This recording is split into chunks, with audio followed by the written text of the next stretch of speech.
이번 시간에는 3.6절 거듭제급수에서 거듭제급수의 수렴 반지름에 대해서 알아보겠습니다. 거듭제급수는 항상 그 고유의 수렴 반지름이 존재하는데 그거는 이 정리 3.40에 의해서 거듭제급수는 항상 수렴 반지름의 고유의 수렴 반지름이 존재합니다. 그 내용을 한번 보겠습니다. 자, 여기 중심이 C인 거듭제급수가 이렇게 주어져 있을 때 만약에 중심이 C인 G0에서 이 거듭제급수가 수렴하면 자, 그림에서 보는 것처럼 중심이 C가 있고 C가 아닌 G0에서 수렴하면 그러면 중심까지 거리가 G0보다는 더 작은 G1 G1.2 중심까지 거리가 G0보다 더 작습니다. 이 점에서 이 거듭제급수는 절대 수렴한다. G0에서 수렴하면 더 가까이 있는 이 점에서 중심까지 거리가 더 가까운 G1에서는 이 거듭제급수는 절대 수렴합니다. 자, 증명을 한번 살펴보겠습니다.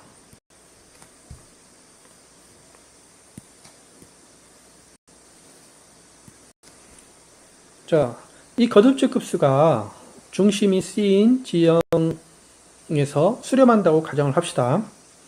그러면 C의 G형보다 더 가까운 G1점을 고정을 하고 우리는 이제 G1에서 이 거듭제급수가 절대 수렴함을 보입시다. 이 거듭제급수가 절대 수렴함을 보인다는 것은 바로 이 급수가 수렴한다는 것을 보여야 되는데 유클리드 공간에서는 이 급수가 수렴하는 것은 이 급수가 코시 수열이라는 것과 마찬가지입니다. 코시 수열한다는 것과 마찬가지입니다. 코시 수렴한다는 것은 이미 엡실론에 대해서 어떤 자연수가 존재하는데 그거는 모든 자연수 nm에 대해서 이게 이 자연수보다 더 크면 그래서 이런 관계가 있으면 이 급수의 부분합 n번째 부분합에서 n번째 부분합을 뺀 게 바로 이건데 이게 엡실론보다 더 작게 됨을 보이면 됩니다. 그래서 우리는 이걸 보여야 되는데 그래서 이걸 보이기 위해서 이 거듭제급수가 G1에서 절대 수렴을 보이기 위해서 맨 먼저 임의의 양수를 입실론으로 놓겠습니다.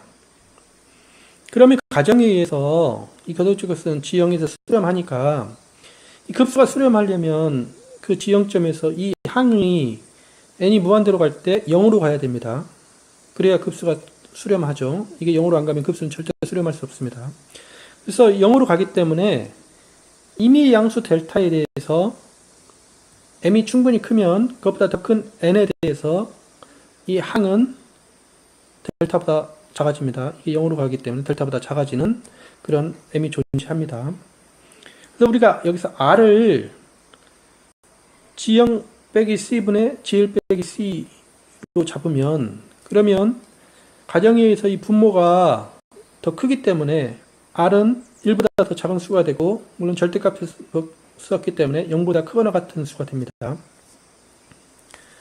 그러면 앞에서 보인 바와 같이 자연수가 이 n보다 더 크면 이 항 G1에서의 이 거듭제급수 절대값의 이 항은 자, 오른쪽에서 여기를 G0으로 바꿔서 자, 이 값을 곱하면 왼쪽 변과 같습니다. 이렇게 되는데 그런데 위에서 이 항이 델타보다 작다고 그랬고 그 다음에 여기가 R이니까 R의 n승이 되게 되죠. 그래서 여기까지 얻습니다. 자, 여기서 우리가 앞에서 임의의 델타에 대해서 인식이 되는데 자, 그래서 임의의 델타가 되니까 이 델타를 우리가 이렇게 잡을 수가 있습니다.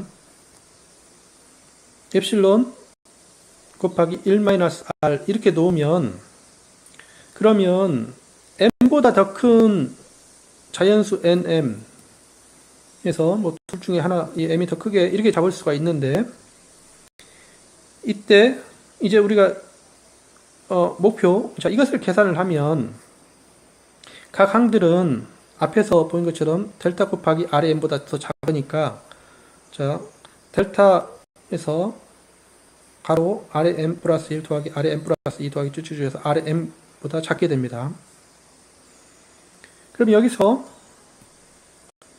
우리가 급수에서 이 합이 이거라는 것은 알게 되는데, 그래서 이것보다는 더 작게 되죠. 근데 여기서 델타를 이렇게 잡았기 때문에, 그 다음에 여기는 뭐 1보다 더 작기 때문에, 델타를 이렇게 잡았기 때문에 이 값이 엡실론보다 더 작게 됩니다. 그래서 우리의 목표가 달성이 돼서 다 증명이 됐고, 따라서 이 거듭제 급수는 G1에서 절대 수렴합니다.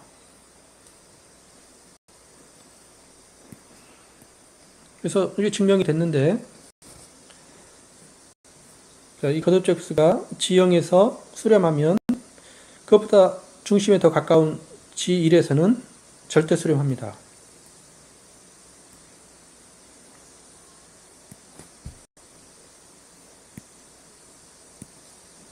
그러면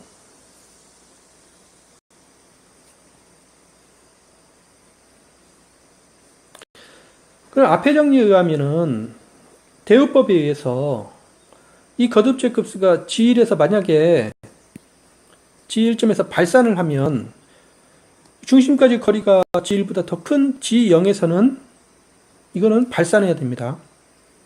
왜냐하면 만약에 이 점이 수렴을 하면 앞의 정리에 의해서 G1은 수렴해야 되는데 발산한다고 그랬죠.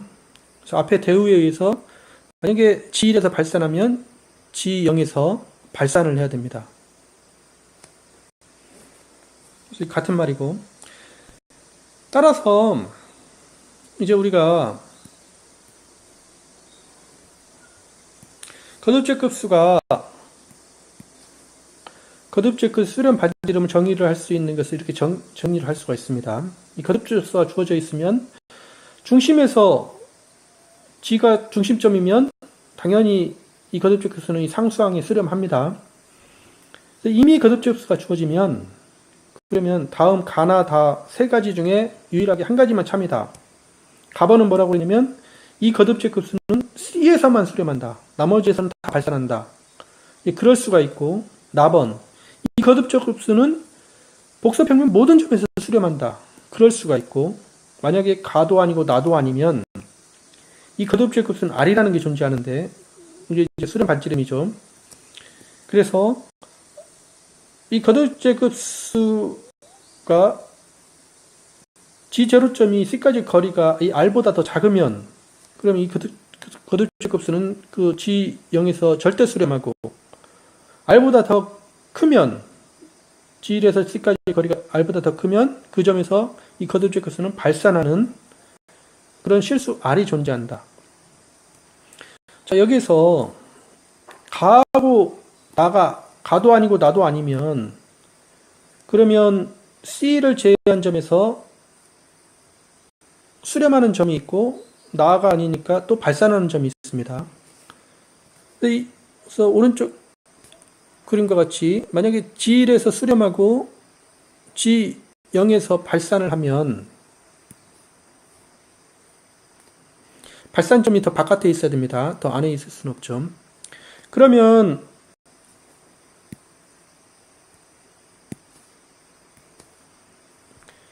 자, 이제 그 사이에 G3을 한번 고르면 G3에서 이 거듭제 급수는 수렴할 수도 있고 발산할 수도 있습니다. 만약에 G3에서 수렴하면 자, 이 점이 이제 G1점과 같이 돼서 초록색으로 변하고, 만약에 이 점에서 발산을 하면 이 점이 G0과 같은 점으로 해서 파란 점으로 해서 다시 그 사이의 점을 골라가게 되죠. 그래서 다시 골라가게 되고, 다시 이 점에서 수렴하면 이게 초록색 같은 영역이 되고, 이게 발산하면 파란색 영역이 되고, 이게 점점점 이렇게 좁혀 들어가면 결국 어디에선가 이 R, C에서 거리가 R인 어떤 그 선이 생깁니다. 따라서 이때 이 R이 이 거듭제 급수의 수렴 반지름이라고 우리가 정의를 할 수가 있습니다. 그래서 이 거듭제 급수가 이 가인 경우에는 이 거듭제 급수의 수렴 반지름은 0이라고 정의가 되는 거고, 나인 경우는 이 거듭제 급수의 수렴 반지름은 무한대, 그리고 다인 경우는 이 R이 이 거듭제 급수의 수렴 반지름이라고 우리가 정의를 할 수 있게 됩니다.